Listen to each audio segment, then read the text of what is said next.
こんにちは、清まちこです。裏千家のお茶と和菓子を教えています。今日紹介するのは練り切りです。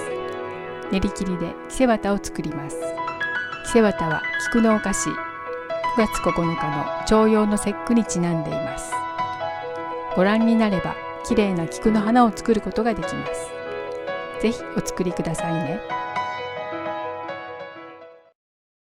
材料です。練り切り生地 250g、 練り切り生地の動画は別にあります。そちらをご覧ください。食紅赤少々、白あん 200g、 山の芋あん 25g、 白あん 50g。 中あんを作ります。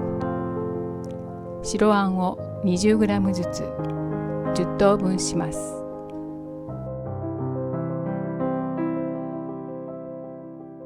丸めます。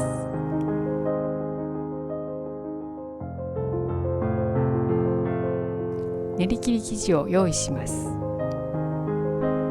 厚手の乾いた布を広げ、練り切り生地を染めます。食紅を加え、揉み込みます。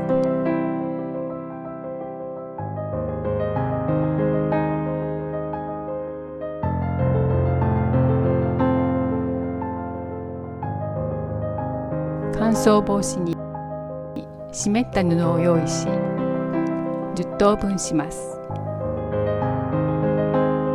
伸ばして約 25g ずつ分けます。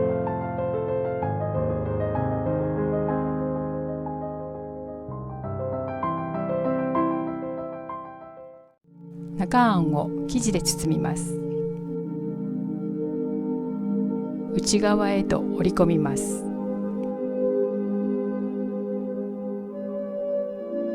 中あんの 1.5 倍ほどに広げて包みます。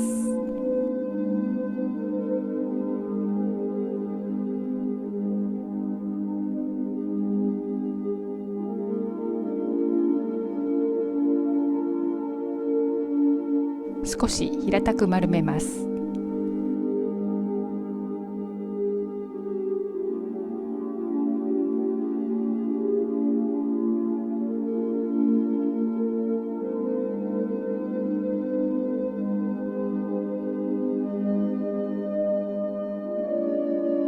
菊の花を作ります。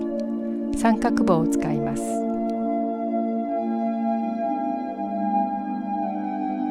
上下を挟んで持ち、斜め上、斜め下と交差するように筋を引きます。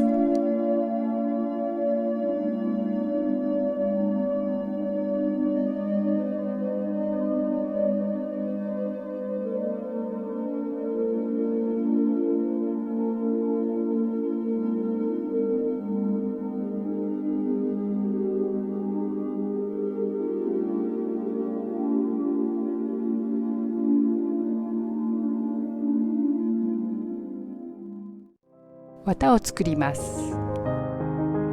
山の芋あん 25g と白あん 50g をムラなく混ぜます。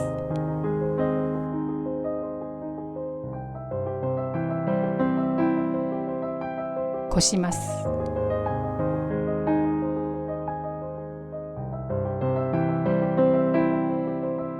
薄く広げます。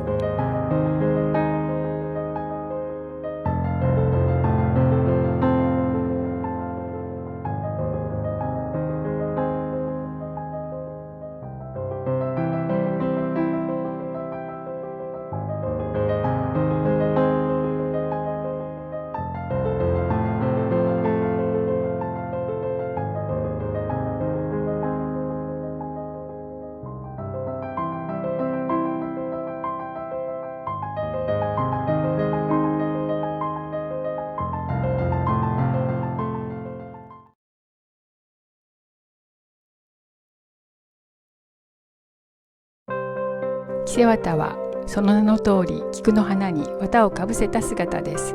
9月9日の重陽の節句、その前日に綿をかぶせ、菊の香りを含んだつゆをためます。そして節句の日にこれで身を清めます。邪気を払い不老長寿を願ったとされます。ためになったらいいねボタンをお願いします。では次回もお楽しみに。